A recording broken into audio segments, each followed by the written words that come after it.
एक शहर में एक बहुत अमीर व्यक्ति रहता था। उसका नाम तो था धनीमल, लेकिन था वह बेहद कंजूस।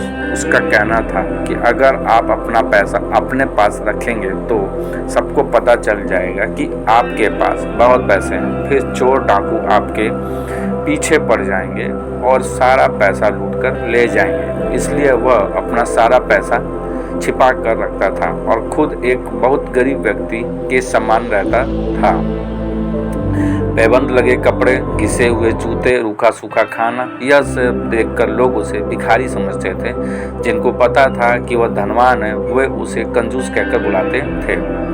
एक दिन धनीमल को अपनी संपत्ति को चोरों से बचाने का एक बहुत बढ़िया उपाय समझ में आया। उसने सारे पैसों से बहुत सा सोना खरीद लिया और फिर सारे सोने को पिघलाकर उसका एक बड़ा सा गोला बना लिया।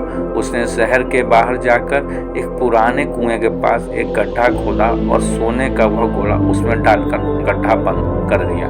वह अब निश्चिंत था।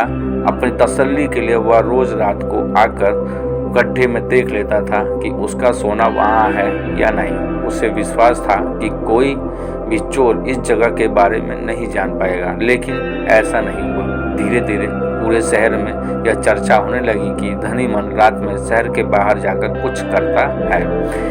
एक रात जब उसने गड्ढा खोद कर देखा तो सोना वहाँ से गायब था।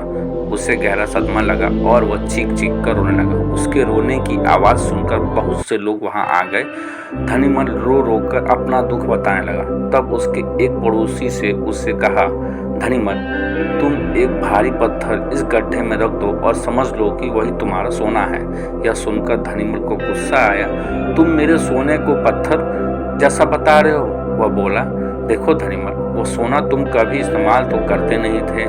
एक पत्थर की तरह यहाँ उसे दबा कर रख दिया था, तो फिर यहाँ सोना हो या पत्थर क्या फर्क पड़ता है? उसका पड़ोसी बोला। बात तो ठीक ही थी। धनीमल ने बहुमूल्य सोने को पत्थर के समान मूल्यहीन बना दिया था। उसके बाद धनीमल ने मेहनत करके फिर से पैसे कमाए, लेकिन अब वो कंजूस नहीं रहा था। वो पैसों को अपने ऊपर और दूसरों लोगों की सहायता के लिए खर्च करता था।